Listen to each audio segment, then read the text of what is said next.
दोस्तों, आज मैं आपको एक ऐसी कहानी सुनाने जा रहा हूं जिसे कुरान में सबसे खूबसूरत कहानी कहा गया है।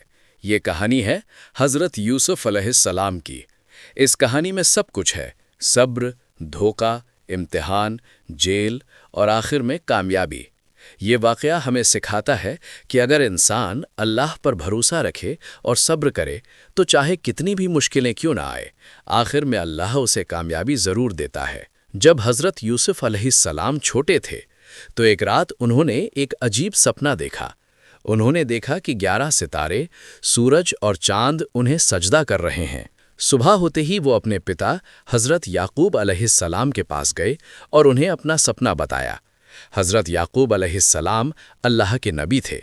उन्होंने जब ये सपना सुना तो समझ गए कि ये कोई मामूली सपना नहीं है, बल्कि इसमें अल्लाह की तरफ से एक ख़ास इशारा है।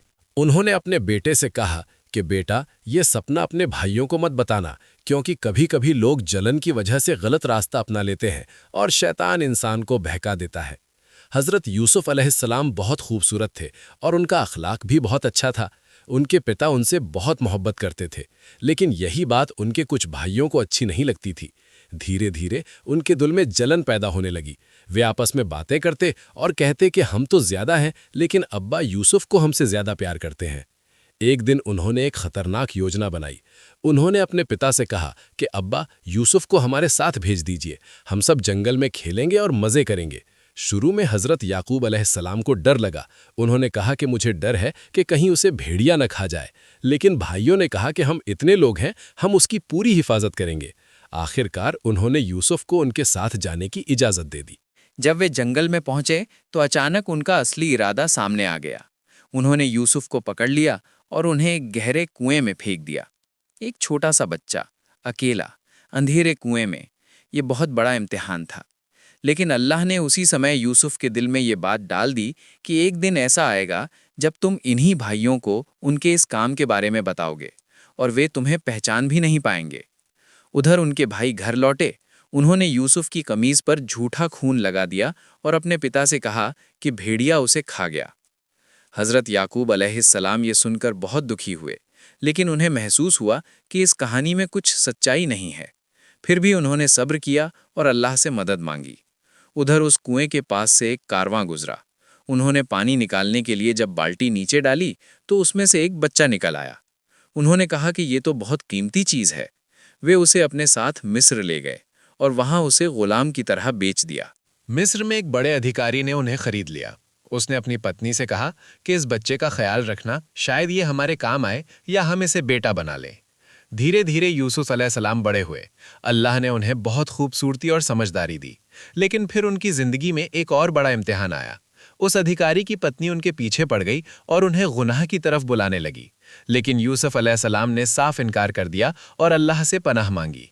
जब उन्होंने गुनाह से इनकार किया तो उल्टा उन पर ही इल्जाम लगा दिया गया। बात बढ़ी और आखिरकार उन्हें जेल में डाल दिया गया। जेल में भी उन्होंने अल्लाह को नहीं छोड़ा। वे लोगों को अल्लाह की तरफ बुलाते रहे और उन्हें अच्छी बातें सिखाते रहे। जेल में 2 कैदियों ने अजीब सपने देखे और उनसे उनका मतलब पूछा। अल्लाह ने उन्हें सपनों की ताबीर का इल्म दिया था, इसलिए उन्होंने दोनों को उनके सपनों का सही मतलब बता दिया। कुछ साल बाद मिस्र के बादशाह ने भी एक अजीब सपना देखा। उसके दरबार में कोई भी उसका मतलब नहीं बता पाया। तब एक आदमी को याद आया कि जेल में एक कैदी है जो सपनों की ताबीर बता सकता है। जब यूसुफ अलैहिस्सलाम को बुलाया गया तो उन्होंने बताया कि आने वाले 7 साल बहुत खुशहाली के होंगे और उसके बाद 7 साल भयानक अकाल आएगा। उन्होंने ये भी बताया कि उस अकाल से बचने के लिए अभी से अनाज जमा करना होगा। जब बादशाह ने उनकी समझदारी देखी तो वो बहुत प्रभावित हुआ। उसने उन्हें जेल से आज़ाद कर दिया और मिस्र के खजानों का जिम्मेदार बना दिया। सोचो, एक बच्चा जिसे उसके अपने भाइयों ने कुएं में फेंक दिया था, वही बच्चा कुछ साल बाद मिस्र का बड़ा अधिकारी बन गया। जब अकाल पड़ा तो दूर दूर से लोग मिस्र अनाज लेने आने लगे। एक दिन यूसुफ के भाई भी अनाज लेने मिस्र पहुंचे। वे उन्हें पहचान नहीं पाए, लेकिन यूसुफ ने उन्हें पहचान लिया। आखिरकार एक दिन उन्होंने अपने भाइयों को सच बता दिया कि मैं ही यूसुफ हूं। ये सुनकर उनके भाई डर गए। उन्हें लगा कि अब उनसे बदला लिया जाएगा। लेकिन यूसुफ अलैहिस्सलाम ने कहा कि आज तुम पर कोई इल्जाम नहीं है, अल्लाह तुम्हें माफ करे। इस तरह उन्होंने अपने भाइयों को माफ कर दिया और अपने पूरे परिवार को मिस्र बुला लिया। दोस्तों, इस पूरी कहानी से हमें ये सीख मिलती है कि इंसान को हर हाल में सब्र करना चाहिए, क्योंकि अल्लाह की योजना इंसान की योजना से हमेशा बेहतर होती है।